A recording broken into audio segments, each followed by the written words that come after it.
I believe we are live. Let's make sure. Hello, everybody.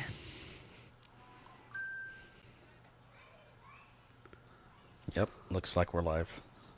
Perfect. All right, well, happy Thursday. Yeah, happy Thursday, everybody. Oh, is my audio quiet? Is it? Or am I just loud? I don't know, the YouTube stream just sounds quiet. No? No, you're definitely not loud, though. Okay. I don't know why my YouTube stream sounds quiet, though. That's very strange. Did it lower your volume down?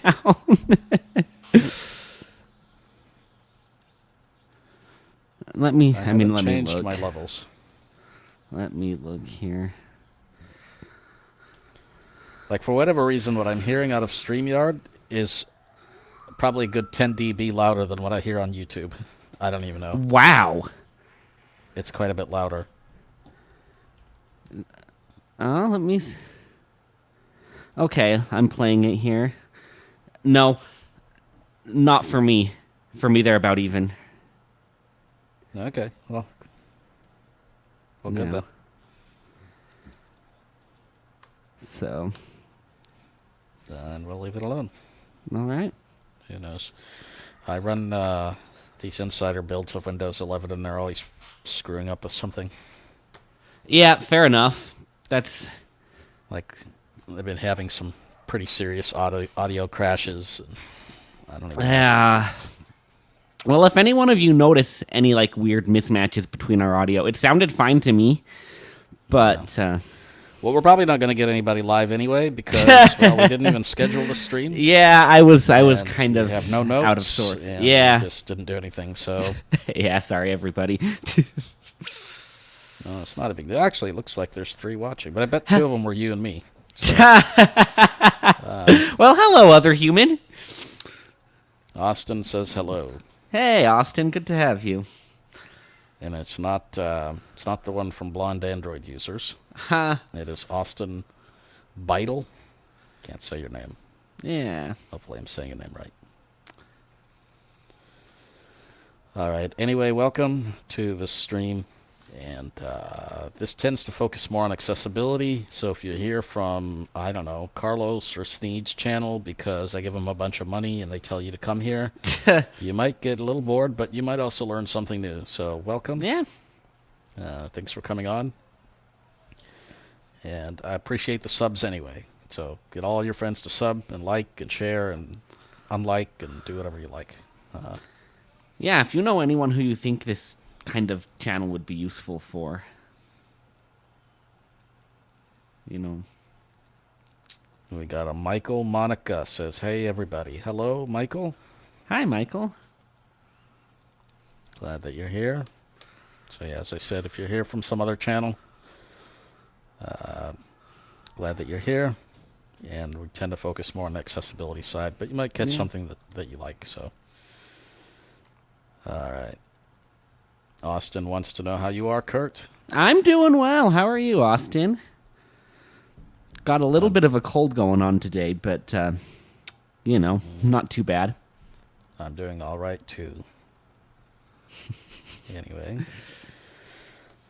Okay, so today's stream is maybe a little bit more disorganized, but we're going to have fun doing it because this is what this channel is all about anyway, so that's all right.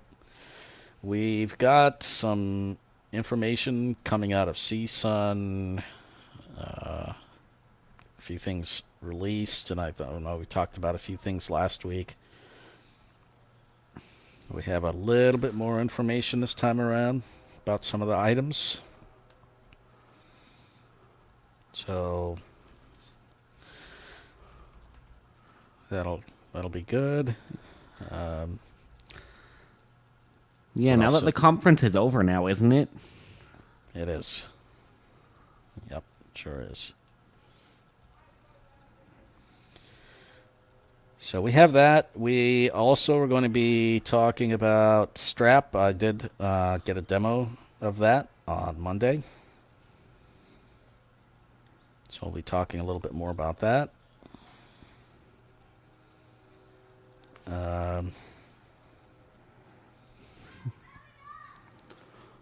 Yeah. Let's see. So I'll be talking a little bit about how that demo went and who I think it might be for. And then I have a couple thoughts about that, just kind of from the Kane user side too, but Yeah. So we'll be doing that, and then we'll talk a little bit about NVDA and JAWS and their various cursors. We might even do a demo. We will see. I'm not quite set up for demoing at the moment, but yeah. I suppose I could get there. So we'll see how that goes. Yep. So let's see. In the news, the Justice Department issues some web accessibility guidance. So this is for just a little bit of guidance as to what is required to be accessible, stuff like that. So I think that's probably about time that they did that. Who does that apply to? I mean, businesses, essentially. Okay, so it's not like just a Section 508 thing. Right. Yeah, that's good.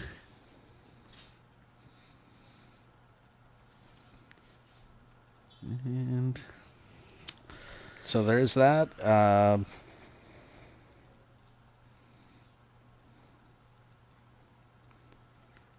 Do you know, I hadn't seen that before.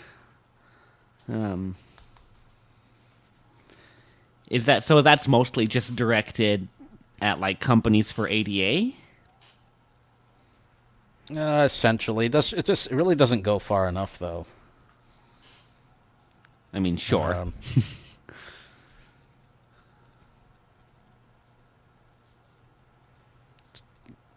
Like, it's just a bunch more vague guidance, basically. Oh, okay. So there's not really any kind of like legal enforcement power behind it. Yeah. We're not lawyers. Yeah. But, it's just kind of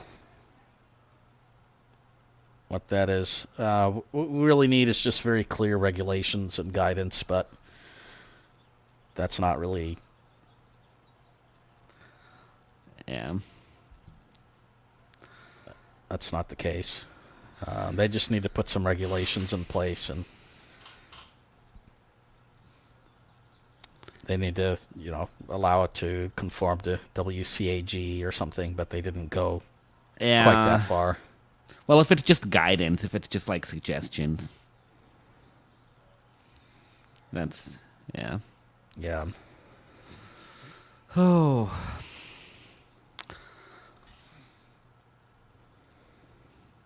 Well, I'm seeing more information about this graffiti tactile graphics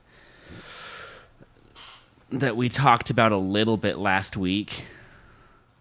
But looking at a price of 10%, 10 to 15% higher than $14,000 potentially. Woo!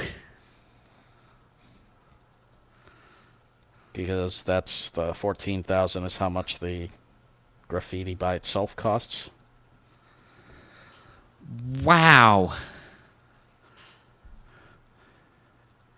That's like how much embossers used to be way back in the day, isn't it? Or is that even more than that? Like, that just seems like so much money. Yep. So, I guess if you're a school or a university or something. Yeah, it's ridiculous. Envision's added some more things to their glasses. I'm seeing some more of these companies throwing their hat in the ring to make navigation devices. Yeah.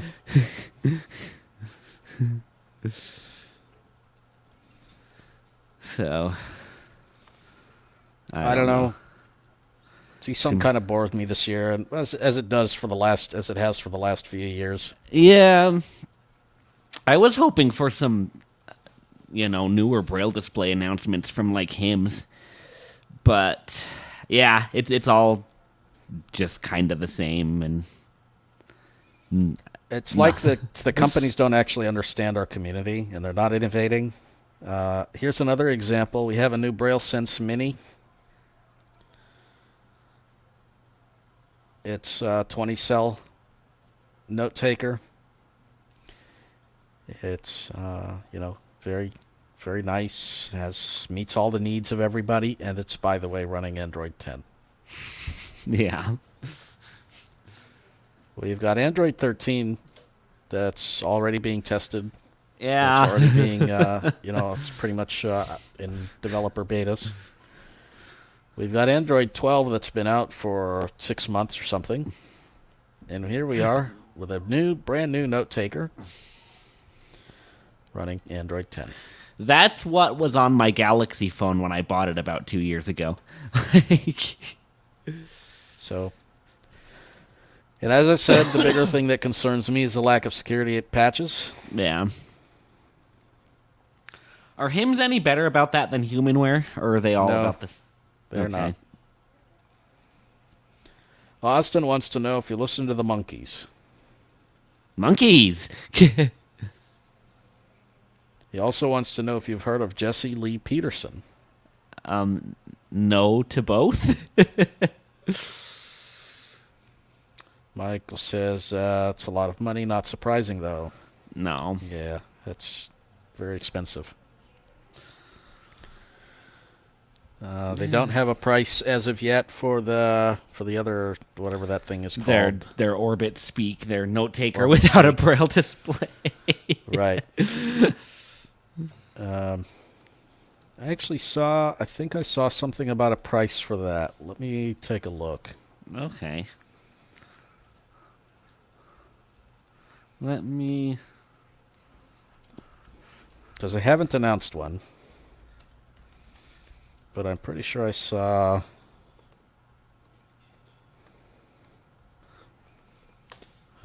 some notes about a price. Yeah, I'm not seeing it officially on their website. Huh?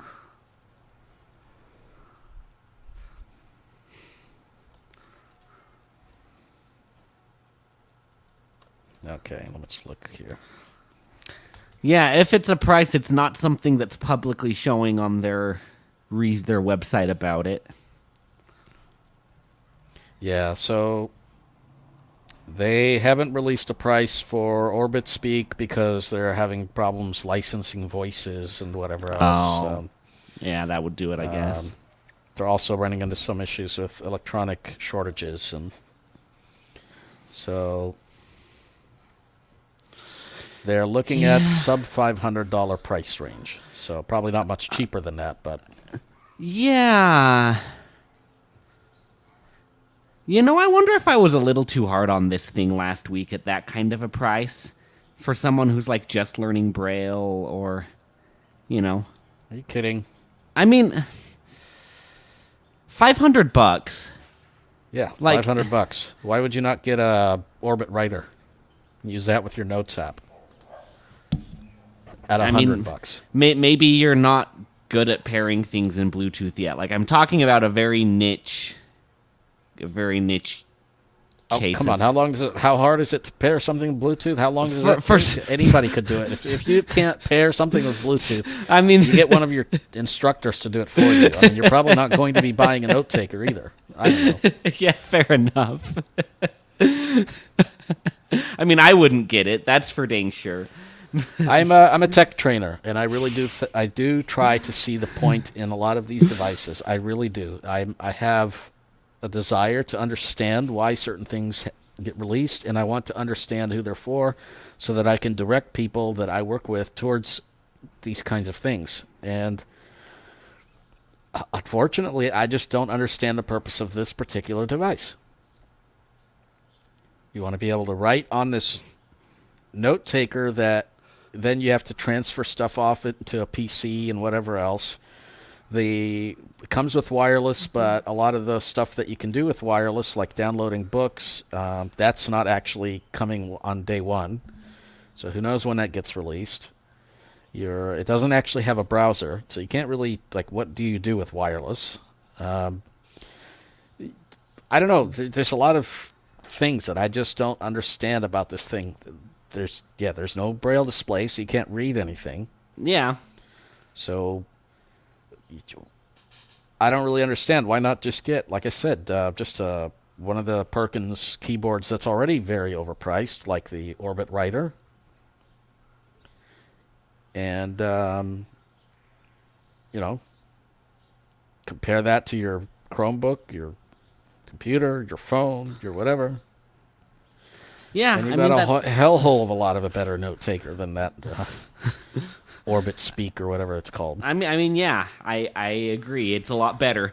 My other concern is they say component shortages or whatever else, and yet they're taking pre-orders. Well, we don't even know when this thing's going to ship. Oh, yep.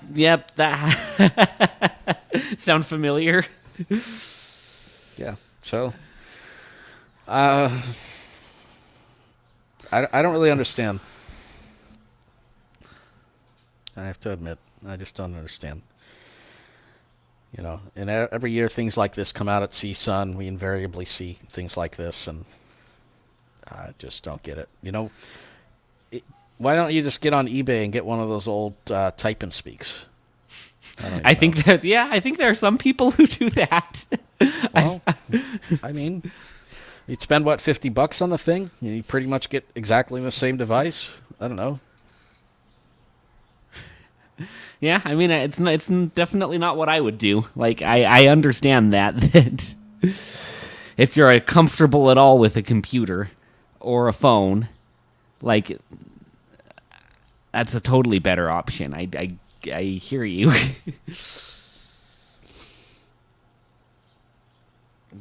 Well, yeah. Maybe I've gone on about this long enough. Huh. But if you end up getting this, what do they call it? Orbit Speak? See, they even call it a Speak. Yeah. Okay. If you end up getting this Orbit Speak, please let us know what your thoughts are, and if it is serving your needs, I would like to know why it's serving your needs and what it's doing for you. Yeah. Because I'm genuinely curious about that. So, all right. Where are we going from here? No. Have we talked pretty much about CSUN? Is there anything else? Yeah, I don't really think I saw anything. I mean, there are some startups who are trying to talk about doing AI with accessibility more, but I didn't really see any, like, concrete, really anything else that was interesting to me just glancing at it. It's more of the same. Different day, same thing. And a lot of these old-timers in the blindness community keep driving this stuff, and I'm waiting for them all to die off so we actually get some younger blood that can actually give some better feedback, and we can actually get some more innovative tech. I don't know, maybe that sounds harsh, but a lot of the old-timers in the assistive technology industry, I think, are holding this industry back quite a lot. I mean... And also, same goes with the old blind people that want everything to stay the same as it was. Yeah, I mean, fair enough. Like, it takes a special company. It takes an Apple or somebody to come along and say, hey, we know that you don't want X, Y, or Z, but you know what? We're going to do it anyway because we're sure that eventually you'll like it. That's what Apple did with the iPhone. Before touchscreens, most blind people would have told you, I absolutely hate touchscreens. Do not ever give me a touchscreen. I'm frightened of these things. I will not use it. There are still some people to this day that say the same thing. Yeah, I know a couple. And so, that's partly the problem is that there's a lot of user research and user studies, and you talk to people, and what do they say? Oh, I want help reading my mail. I want help doing this. I want help doing that. But I think that says more about what they don't have, or they don't know the tools exist, and not so much about that we need another OCR app, or we need another Braille note taker, or whatever. Like, yeah, the idea of having Braille note takers is really good, but they don't even work for the majority of our population. So Yeah, it's a when you very go niche thing. when you go try to get investors involved and all that, try to raise money for this thing, this whatever, and then you have to keep it updated and maintained, and Yeah. like we keep recreating the same thing and it's not working. Yeah. I don't get it. I think it would be one thing if somehow these devices could have better hardware at a little bit cheaper prices, like, and stay up to date with security. Like, maybe I can see the use. I liked my note taker for a while, but yeah, I agree. It's not like what we would need to make a note taker really good now is not what these companies are doing, I don't think. And even then, like, yeah, why not just pair a braille display to something? I totally get that. It's easier for me now. Like, so. Mike says, I used to have the old, I had a Brilliant from Humanware. Oh, Brilliant? Okay. Yeah. Yeah, those I are love good it displays. because I can download books right with the Wi-Fi. I mean, this Braille Speak Orbit thing is exactly that, except you can't read it. You can't read with it. Yeah. All right, well. But yeah, the Wi-Fi on those smart displays is really useful. I've been using a Q-Braille lately, and one of the things that bugs me most about it is that, you know, it doesn't have Wi-Fi to just download something from Bookshare or Newsline or whatever. Like, that's actually a really nice thing, I think, that some of the other displays have. But yeah, I mean, sure, but they're so limited. Like, okay, sure, yeah, okay, you got a Wi-Fi chip. By the way, this Braille Sense 6, they were so proud of themselves because they've got Wi-Fi AC. yeah, yeah. No, I get that. But okay, so you put a Wi-Fi card in there, and the best that you can do is pair it with Bookshare or whatever. And as soon as one of these sites changes something, then it breaks, and then you have to wait months, possibly a year, for updates to get your books again. And by the way, when this Braille Speak ships, it's not shipping with any of that. Right. So eventually, maybe you're buying something for the day that you eventually maybe get it. Yeah, no, but I mean, in some of these other Braille displays, like when I tested out, like, the Mantis, and, you know, I've looked at the Brilliant a little, like, it is a nice quality of life thing to be able to be like, okay, let's just download the book on the Braille display, and But you then know, why not tie it to other book services? Why not tie it to Kindle? Why not tie it to whatever? Like, why is it that we have, like, one or two services? Yeah, and that's what we need a Wi-Fi card for? You buy this $6,000 device or $2,000 device or $500 device that doesn't even have a Braille display, and the best you do is get, what, one or two book services out of it?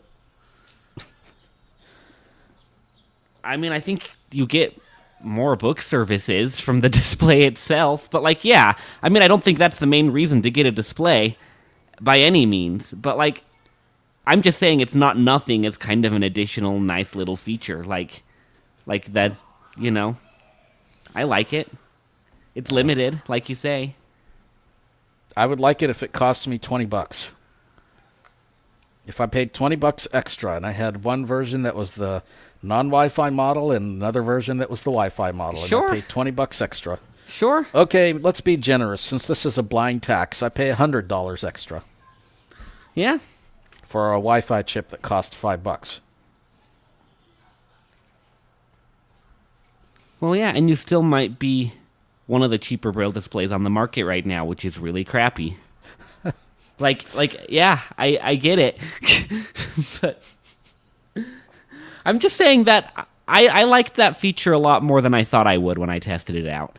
You know, it saved a little time. But whatever. Anyway, everybody now knows how I feel about blindness note takers. If you didn't already, that's how I feel. And yeah, I think we had a decent idea. yeah. Oh, well. Do you want to tell us about your time with the demo unit? Oh, yeah, my guide dog. Yeah. Yeah, your guide dog. So I did I did get a chance to connect with Diego from Strap. We met up for lunch, and he's a lovely individual. We had a nice chat. It was good. I'm not going to go into everything that was kind of discussed, partly because they're probably going to put out a press release to, it's my suggestion to him anyway, to put out a press release discussing some of the whys behind why they're, Yeah. not getting pre-orders out in time and all that. So anyway, I'm not going to go much into that, but I will talk a little bit about my experience with it. And that is to say, and I think one of my first reactions, and I told Kurt this when we had a chat, I say, well, if you are a guide dog user and you don't love your dog, this might be close to a guide dog replacement. It won't do, the disobedience, if you try to cross a road and there's a car coming. It won't do that.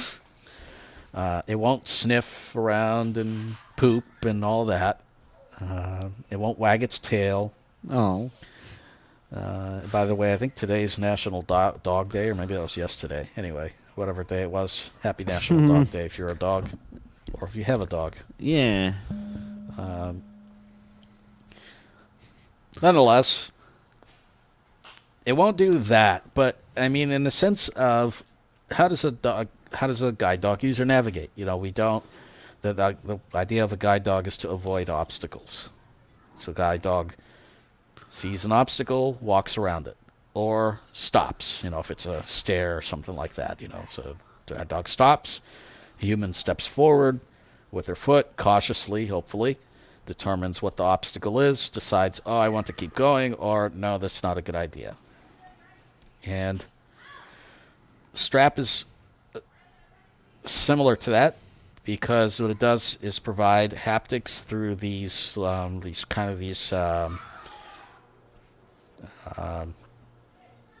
vibration motors. Some of them are in.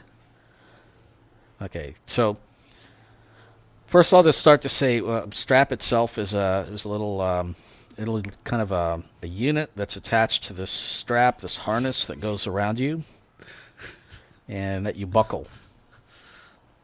Kind of goes around your back and around the front and all that. And in the front there's this, I don't even know how to describe the shape of it. Maybe an oval, kind of an oval, not really oval. I don't know. I'm bad with this. Anyway, it's got a bunch of sensors on it. And, they're using LiDAR, using ultrasonic, but got a bunch of sensors on it. Is this thing made out of like metal or plastic or It's plasticky. Plastic. Okay. Warren would be very happy. Is it like cheap plastic? I mean, it's plastic. Okay. Michael says, I used to have the old Kurzweil reading machine. Yeah, that was good. Sorry for the dictation errors. No problem. Don't worry about it. Yeah. Anyway, yeah, it's plasticky, and so the elastic straps kind of go around your body. Some of them, the ones near your shoulders, for example, have little coin-sized vibrator motors. So you've got the vibrator motors in the strap unit itself. You got one kind of towards the top of it and one towards the bottom of it. And you've also got a few of them sewn into the straps of the device itself that you have on your shoulders or going around your body, whatever. And when you walk around, there's I tried 2 modes. One of them was just the obstacle detection mode, and in that mode, if you walk up to an object, it buzzes. And that object could be stairs, could be whatever. And where it buzzes on your body, that indicates where the object is. So if it buzzes towards the top, then near your shoulders, then the object itself is at head height. So you kind of bend your head and you can keep moving forward, hopefully. Hopefully. Yeah. Well, if it's if it's a little bit lower down in front of you, it kind of indicates this thing's in front of you. If it's left, then it's kind of towards your left. If it's right, Okay. something like that. But it doesn't have that wide of a field of view. So if you, at the moment anyway, this thing that I tried, if you are walking and something is, if you don't have your arms right up on your sides, it's very possible that you'll whack into something. Anyway, it's very similar to guide dog travel in the sense that you can use the haptics where they are and all that, position yourself in that when you're walking, you can very easily walk around things. And in that way, it's guide dog-esque. And unlike a cane, a cane's job is to find the obstacles. This thing will help you avoid them. But also, that means that you miss out on the landmarks that Kurt's getting high over there. Ha! Not actually. Oh, okay. All right.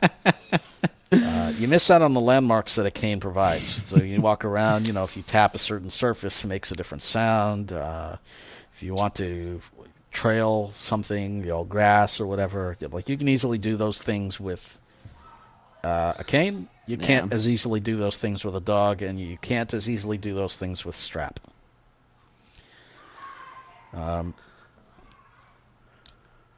But yeah, so in a sense, strap is probably a good guide dog replacement with half of the guide dog features taken out. And annoyances. You don't get Uber refusals, I'm sure, because of strap. So I would hope not. Yeah. So that's kind of my thoughts about it. I don't, the company's kind of gotten away from their messaging of it being a cane replacement, and I will definitely say, Good. any device that you have, you should, always have some kind of a backup. So when I have a dog, I always carry a cane. It's just what it is. Or, unless I'm not going very far or something like that. But I always have a cane. I would do the same with strap or whatever else. You always just have some kind of a backup. And when you're walking with a cane, you better have a spare one because that one might break. I mean, Yep, and it will at some point. Exactly. So, it's just always good to have a backup tool until we get a tool that doesn't need a backup. Yeah. And, but if you're a cane user, it's going to be a struggle to go from that to essentially walking like a guide dog user and avoiding obstacles. Yeah. If you're a guide dog user, you're probably going to miss your dog. So, I'm not sure. Well, we'll see what ends up happening with that, and but I don't necessarily see it for most people replacing a cane. If you want to take a spare cane with you, like one of those ID canes, particularly as you're starting out, and then whenever you need that extra tactile feedback, then you pull out the cane. You can certainly do that. You can use the cane and strap at the same time. Yeah.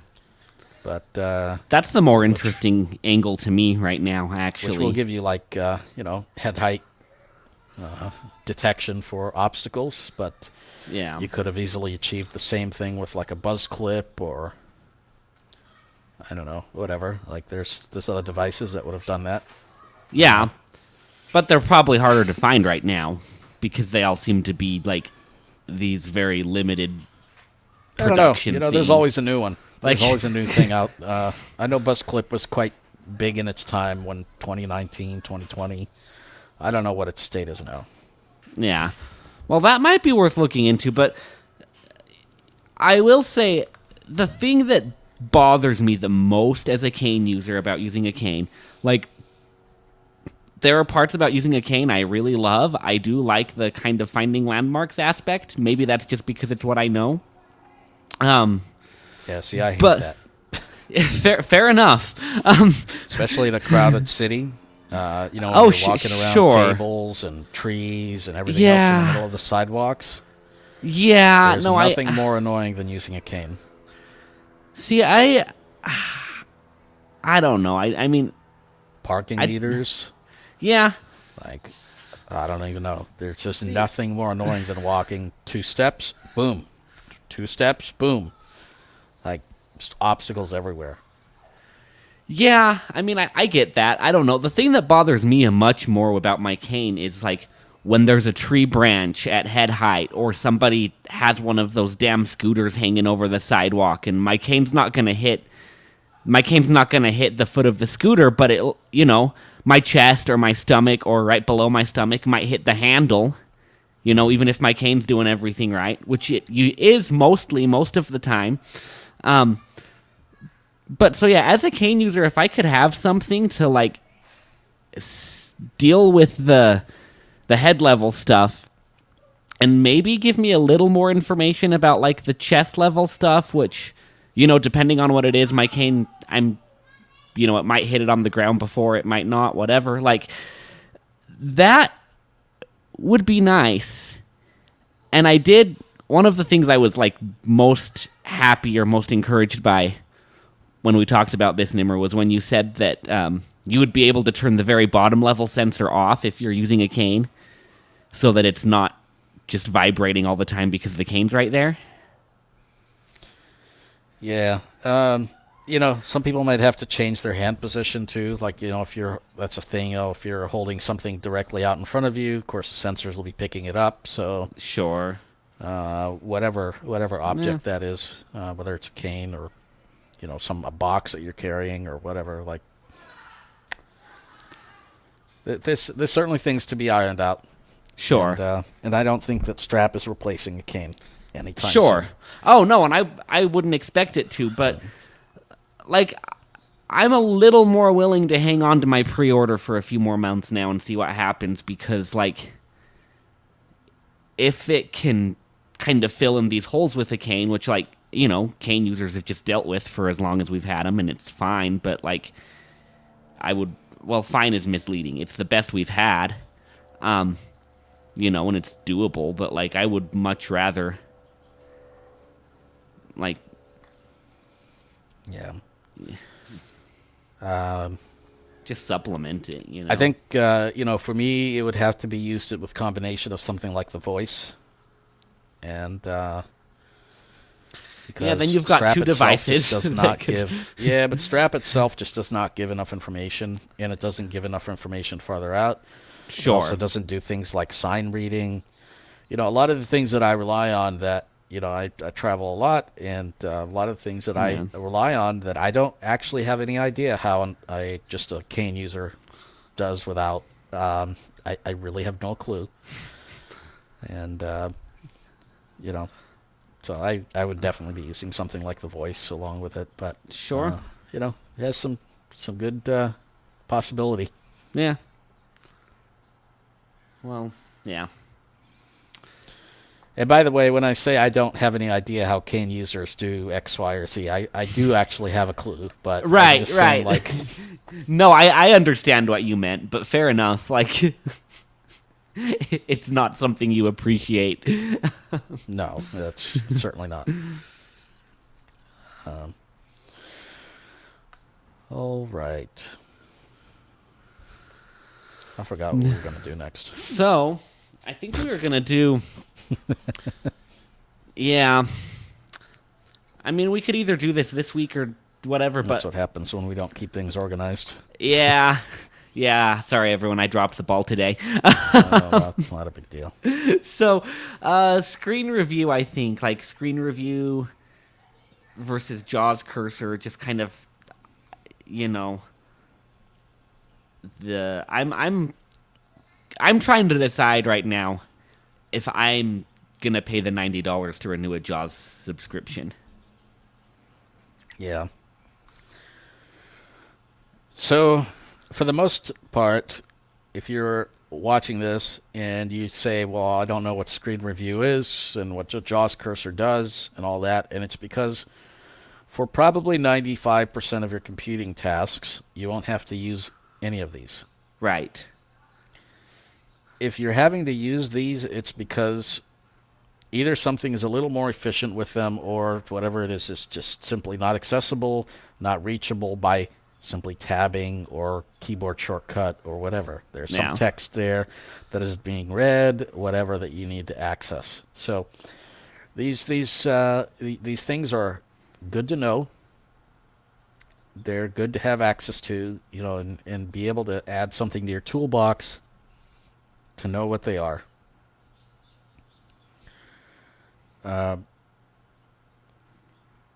NVDA makes things entirely too complicated. Yes. And I cannot begin to imagine why the developers won't fix their terminologies. Because they've got document review, object review, screen review, this review, that review, your mama's review. It's entirely too complicated. And I've seen debates, literally debates, because people don't know, I run the NVDA list. Run is not really the right word. I'm owner of the NVDA list. And I've seen debates come through about people arguing about what the screen review is and what it isn't, and what object review is and what it isn't. And I've seen a user say, well, I don't know which one I use. I just know that it works for me, whatever one I use. NVDA settings, speech, normal config. Yeah. Kurt Scott. Yeah. So, I mean, I agree. Like, right here, just on this screen, I've got... General 1 to 14. Come on. Screen review, object review, no previous screen, no next review. I have this screen review and this object review. If And you want before... a document, you'd also have document review. Yes. And I really haven't been paying attention to the differences between screen and object review until I, got this computer. Because I used to just turn on JAWS and be like, oh, okay, I'll just use the JAWS cursor and route JAWS to PC, and don't entirely know what that means, but it usually worked okay. And then sometimes I'd use the touch cursor or whatever, but I've been trying to figure out NVD, the screen reviews is a lot easier for me to understand than object review. Why is that? I think because object review is more like a tree or something, and you have to go in and out of the groups. Yes. It's just a different way than I was used. I think I'm kind of starting to get it, but Yep. So it's for probably Mac users, object review is going to be a little bit familiar in the sense that on the Mac, the way that you do things is by interacting and de-interacting. So let's say you're on the web and you encounter a list, something like that, a list of a bunch of items. You can easily bypass that list as if that list didn't exist. Same with a tree view. Let's say you have a dialog box and that dialog has a tree view. You could easily bypass that tree view and get to the other settings, because unless you interact with that tree view, you're saying, I'm just going to, okay, I know this is a tree view, but I'm not actually interested in the tree view at the moment. Keep going. Same thing with a table or something like that, any kind of container like that. And the idea of object review is kind of similar in that way, in that, things have parents and siblings and children and all that. sure. And it's similar in that way. And I would say that for most people, if you can grasp object review, or if you can grasp, these various review modes, kind of more of an intermediate to an advanced screen reader skill, Yeah. it can help you.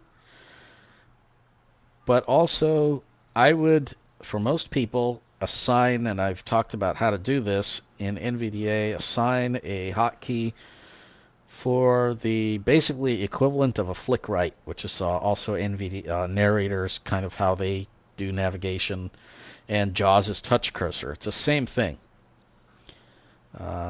which is called basically move to next object or some such shit command.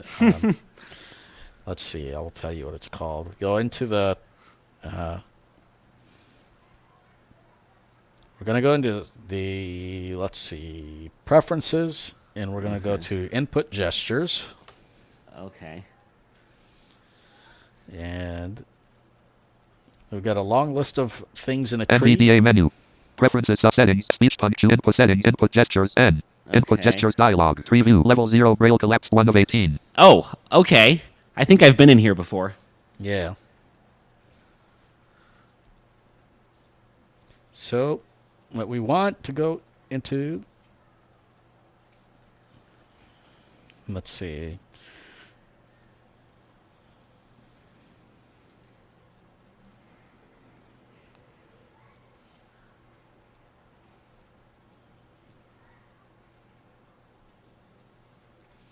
I'm trying to find the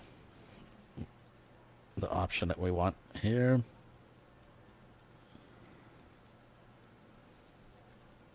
I might have to pull up my old video.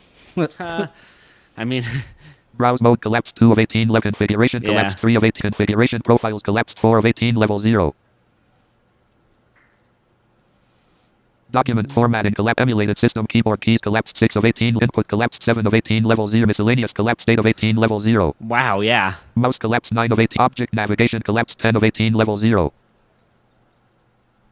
Is it under that one? Speech collapsed It to a is, system. yep. Carrot speed object navigate expanded 14 items. Level 1 moves the navigator object to the first object inside it collapsed 1 of 14. Move the navigator Okay, the one object to that the you next want object collapsed says- 2 of 14. Level 1. Move the next object in a flattened review of the object navigation hierarchy. So this is different. How is this different from moving to the next object in your object review? This is quite different in that you're able to, your object, instead of having the basically the equivalent of interacting and de-interacting, you have a flattened view. So everything, you're able just to move from thing to thing, object to object. Oh, I read see. all your text, basically narrator. I scan gotcha. Okay, I got you. Move the navigator object to the object containing it collapsed 3 of 14. Level 1. See, you can do that with object review. Move the navigator object to the Yes. previous object collapsed 4 of 14. Level You can 1. do Move those to the things next object in a flattened view of the object navigation hierarchy collapsed 5 of 14. Level 1. Oh, yeah. That's the one you want. Okay. And you want the one below it. So if you assign a keyboard shortcut to either one of those, Oh, man. I have mine set to NVDA control numpad 6. Oh, that's harder on a laptop. It is. Yeah. You have to choose a hotkey that works for you or choose one that is being used that Yeah. you just don't use. Yeah. But so if you map that, Okay. then essentially what you get is the touch cursor. Oh. Okay. And I understand how that works. Yeah, and the reason that touch cursor is really handy is very good for reading, content of dialog boxes, something that might not be accessible, reading, just moving object to object, whatever, and you don't have to worry about this whole going into the child of a parent and whatever else. Going into the object and the object that contain it. Like these terms, and I could sit here and teach you how it works. We could sit here for do a 5-hour lesson of how it works. But this really takes a PhD to understand. Yeah. And honestly, These terms are not user friendly. And by the way, I've shared this before with NV Access, and I'm probably going to send them this video again. But these terms are not user friendly in any way, and nobody, I can almost guarantee, like probably 95% of NVDA users never use these. Yep. Yeah. I mean, it seems like the JAWS options are a little more at least I user think the JAWS understandable. options are almost as confusing. What do they have? A JAWS cursor? Do they still have the invisible cursor? They do have the invisible cursor. They have the invisible cursor? Yeah. And they have the touch cursor? Yep. I mean, that's pretty confusing in itself. It is. I don't think it's quite... I think it's like a half a step below NVDA in the confusing... Or maybe it's just because I know it better. It is, but only because JAWS doesn't really do the whole interacting and de-interacting, which makes it harder to actually, or more time-consuming to actually get anywhere. Because sometimes that is a useful feature. Like, I'm using it a little more now, and, you know, it certainly makes it a lot faster to get to something. Because you're just bypassing stuff unless you actually need to get into it. So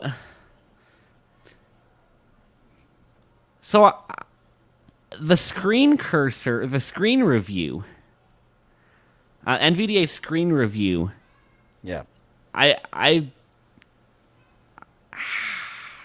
What is that trying to do? Like, I've just thought of that kind of as like the JAWS cursor, and I've like made it work sometimes, but I don't really.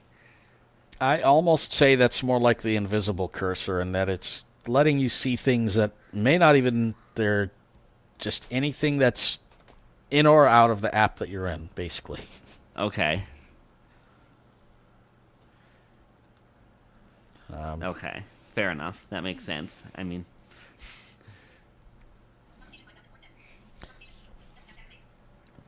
Oh. So, yeah. Well, that's cool. I need to find a good keystroke to map those keys.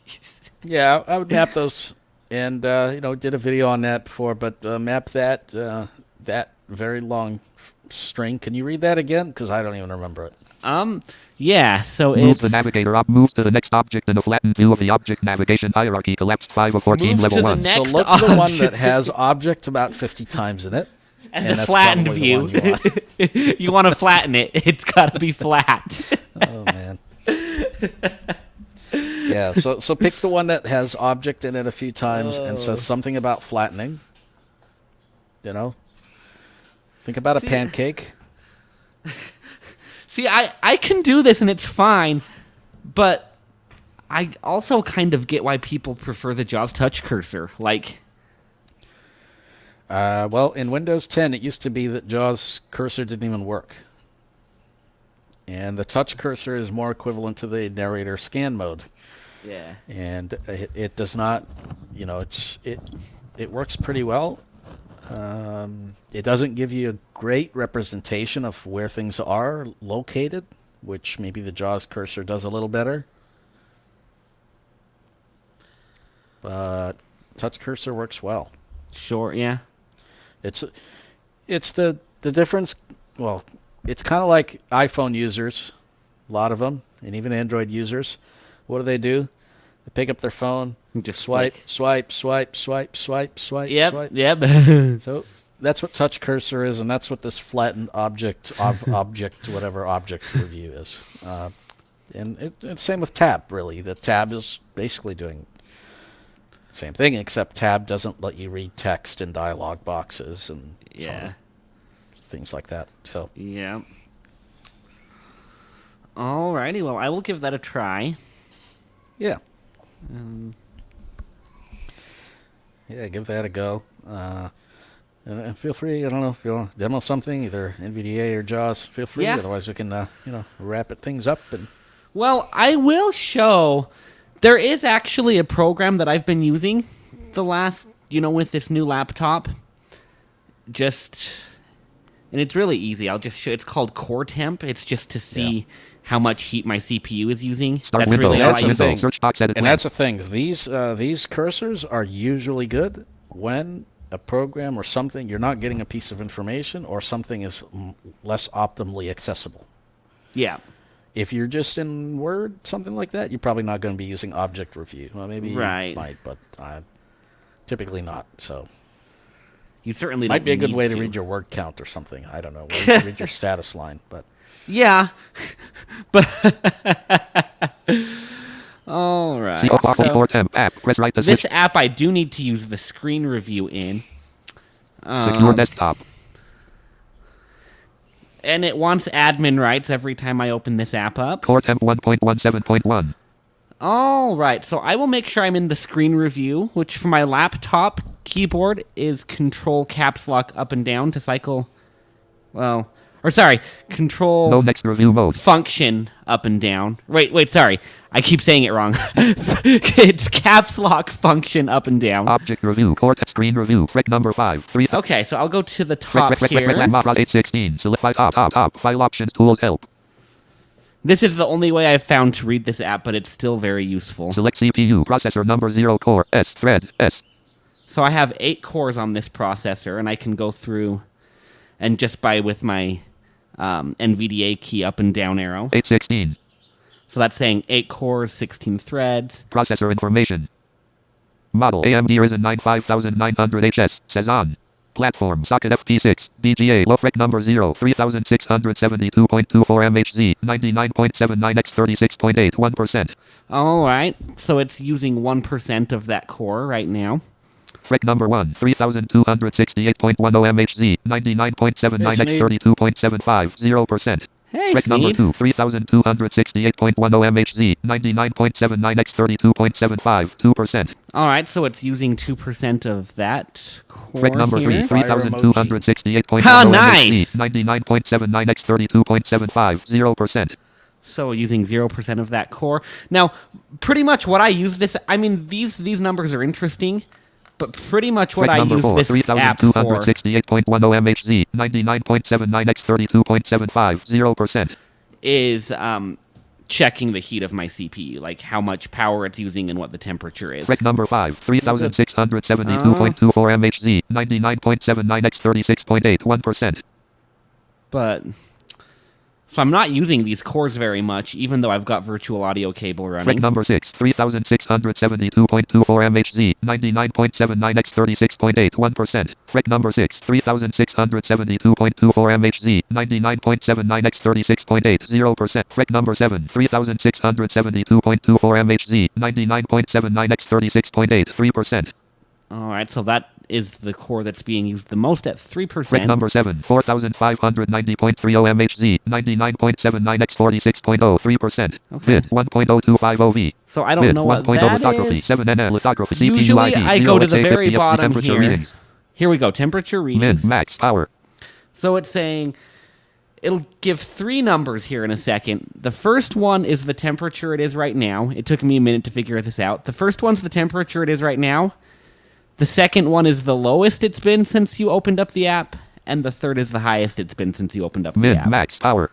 CPU number 0. 47 degrees C. 47 degrees C. 53 degrees C. 8.9 W.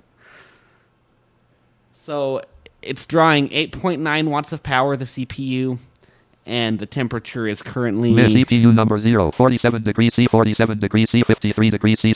47 degrees, and the highest it's been since I've opened up this app is 53. So, like, not using the processor very much right now. Would probably be more if I had more cables running or whatever. But if you're doing really demanding stuff on your laptop or your desktop, I think it's just good to, look at the heat sometimes and make sure your computer can handle what you're doing. Yep, that is all true. So, yep, that's how I do that. So next week we'll go through some tools in Windows land for how do you make sure, how do you read information about your system, things like this, the core temp, but also your RAM usage. What are some tools within Windows? How can we access some of these things?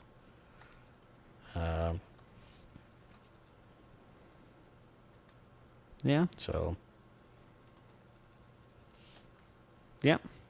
talk about MS Info, things like your, what is it called? Your task manager. Yeah. Yeah, I use Task Manager a lot. That and this app are the main ones I've used. So I'll be interested to see some of those other options. Yep. Cool. All right, so let's see. Probably wrap things up and. Yeah. Thank you, everybody. Yes, thank you all. It's definitely been good connecting with you all. Sorry we're a little more disorganized, but Yeah, we'll be back to There our it is. usual next week. Yep.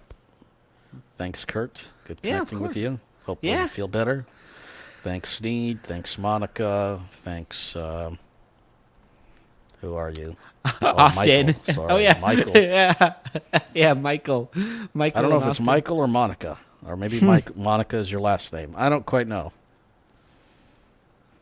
Anyway. Yeah, yeah. Maybe let us know what we should actually call you. Yeah. And Austin. Yeah. Yeah. Thank you all very much. We'll see you next week. Yeah. Bye-bye. Take care. Input gestures row 1 column 2 NVDA set core temp 1.1 score temp 1.17.1 frick num vil C temp min CP bottom CPU number 0 Hello. 49 degrees C 47 degrees C 53 degrees C 11.8 W